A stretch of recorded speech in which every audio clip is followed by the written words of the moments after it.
Bismillahirrahmanirrahim. Assalamualaikum warahmatullahi wabarakatuh. Alhamdulillahirabbil alamin. Tidak henti-hentinya kita ucapkan puji syukur kita kehadirat Allah Ta'ala atas semua nikmatnya yang diberikan kepada kita semua, sehingga pada kesempatan kali ini kita pun bisa belajar bersama lagi. Kemudian sholawat serta salam selalu kita curahkan kepada suri tauladan kita, Nabi Muhammad Shallallahu Alaihi Wasallam, beserta para keluarga, sahabat, dan orang-orang yang istiqomah berada di jalannya. Nah, teman-teman, gimana kabarnya hari ini? Semoga semuanya dalam keadaan sehat, ya. Ya, alhamdulillah, luar biasa. Tetap semangat, Allahu Akbar. Ya, harus semangat. Nah, teman-teman, hari ini kita akan belajar tema 4, subtema 2, pembelajaran 5 dan 6. Adapun tujuan pembelajaran hari ini, yang pertama, nanti kalian akan mengetahui unsur intrinsik dan ekstrinsik dalam sebuah cerita. Yang kedua, nanti kalian akan mengetahui perilaku yang mencerminkan sila kedua Pancasila. Yang ketiga, nanti kalian dapat menyajikan contoh sikap yang sesuai dan yang tidak sesuai dengan nilai-nilai Pancasila. Teman-teman, dari Rafi bin Hadi radhiyallahu anhu, ia berkata, ada seseorang bertanya, penghasilan apakah yang paling baik wahai Rasulullah? Beliau menjawab, penghasilan seseorang dari jerih payah tangannya sendiri dan setiap jual beli yang mabrur. Nah, dari hadis ini bahwa penghasilan yang paling baik adalah dari hasil tangannya sendiri, ya. Dan di sini hadis ini juga menjelaskan tentang jual beli, yaitu jual beli yang baik. Baik, selanjutnya ini tentang jual beli, yaitu profesi sebagai pedagang. Kita akan membaca cerita tentang Pak Ahmad, pedagang pisang keliling. Pak Ahmad adalah seorang pedagang pisang keliling. Pisang-pisang itu dijajakannya dengan bersepeda. Pekerjaan itu sudah ditekuninya selama 5 tahun. Biasanya Pak Ahmad berangkat dari rumahnya pada pukul 5 pagi untuk membeli pisang di pasar. Setelah itu, ia mengelilingi kampung demi kampung untuk menjajakan pisangnya. Kadang-kadang siang hari pisangnya sudah habis, kadang-kadang juga hingga sore pisangnya masih tersisa beberapa. Begitulah risiko menjadi pedagang dan Pak Ahmad menyadari akan hal itu. Orang-orang di kampung-kampung itu pun sudah hafal dengan Pak Ahmad yang ramah dan sopan. Tak heran jika banyak orang menyapanya saat berkeliling di jalan. Matahari bersinar terang siang hari ini. Pak Ahmad baru saja sampai di rumahnya. Ia tampak lelah, tetapi wajahnya terlihat bahagia. Bagaimana tidak, hari ini adalah hari yang tak terduga. Pagi tadi, ada seorang pembeli yang datang ke warungnya di pasar. Pembeli yang bernama Bu Siti itu memborong semua pisang dagangannya. Katanya pisang ini digunakan untuk acara syukuran di rumahnya. Tentu saja Pak Ahmad sangat senang. Ia sangat bersyukur kepada Tuhan karena rizkinya hari ini sangat lancar. Uang yang didapat dari penjualan pisangnya diberikan kepada istrinya untuk berbelanja kebutuhan mereka. Selain itu, mereka juga masih memiliki tanggungan untuk menyekolahkan anaknya. Pak Ahmad ingin anak-anaknya dapat melanjutkan kuliah. Oleh karena itu, Pak Ahmad bekerja keras tanpa mengenal lelah. Sepulang berjualan, Pak Ahmad masih mencari pakan bagi beberapa kambingnya. Nah, teman-teman, dari cerita tadi, kita nanti akan menentukan unsur intrinsik yang ada dalam cerita tersebut. Apa itu unsur intrinsik? Unsur intrinsik adalah unsur yang berasal dari dalam cerpen. Unsur-unsur ini meliputi tema, tokoh, alur cerita, latar, gaya bahasa, sudut pandang, dan amanat. Yang pertama, tema. Tema adalah ide atau gagasan yang melatar belakangi suatu cerita. Yang kedua, tokoh atau penokohan. Ini ada 4 jenis tokoh. Yang pertama ada protagonis, yaitu tokoh yang menjadi aktor atau pemeran utama dalam sebuah cerita yang mempunyai sifat baik. Selanjutnya, antagonis.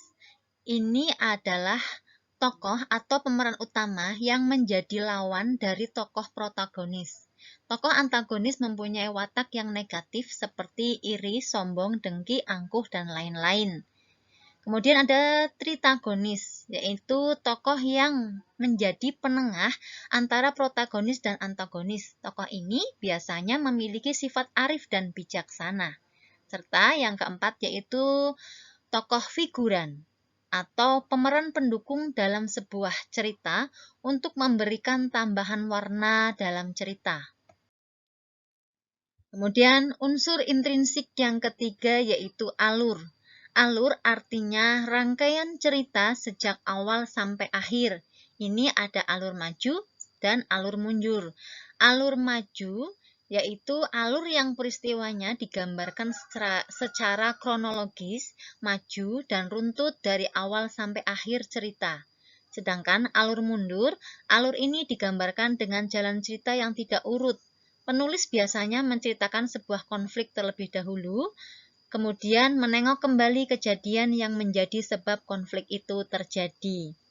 Kemudian unsur intrinsik yang keempat yaitu latar. Latar adalah unsur yang menjadi latar belakang dari sebuah cerita. Latar terbagi ke dalam 3 jenis yaitu latar tempat, kemudian latar waktu, serta latar suasana. Unsur intrinsik yang kelima yaitu gaya bahasa. Gaya bahasa adalah ciri khas seorang penulis dalam menyampaikan tulisannya kepada para pembaca. Masing-masing penulis memiliki ciri khas tersendiri seperti penggunaan majas yang khas, diksi, atau pemilihan kalimat yang tepat dalam sebuah cerita. Yang keenam, sudut pandang. Sudut pandang merupakan cara si penulis untuk menyampaikan ceritanya. Biasanya menggunakan sudut pandang orang pertama, kedua, atau ketiga. Atau bisa juga menggunakannya secara bergantian, kadang 1, kadang 2, atau kadang 3 agar kisahnya lebih menarik. Kemudian yang ketujuh ada amanat.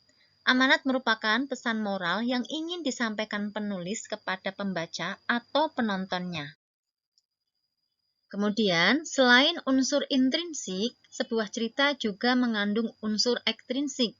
Unsur intrinsik cerpen antara lain latar belakang masyarakat dan latar belakang penulis tersebut. Unsur ekstrinsik bersifat membangun cerita tersebut dari luar cerita. Nah, teman-teman, sekarang mari kita tentukan unsur intrinsik dari cerita tadi, Pak Ahmad ya, yang pedagang keliling. Ya, Pak Ahmad pedagang pisang keliling. Nanti temanya apa, tokohnya siapa saja, alurnya, latarnya apa, kemudian dan amanatnya. Nah, selanjutnya kita juga akan belajar tentang mencermati sila kedua Pancasila. Sila kedua Pancasila berbunyi apa? Ya, kemanusiaan yang adil dan beradab. Sila kedua dilambangkan dengan rantai yang terangkai melingkar. Makna simbol sila kedua, yang pertama, mata rantai berbentuk segi 4 melambangkan laki-laki. Yang kedua, mata rantai saling berkaitan melambangkan hubungan manusia satu dengan yang lainnya yang perlu bersatu dan saling membantu sehingga memperkuat seperti rantai.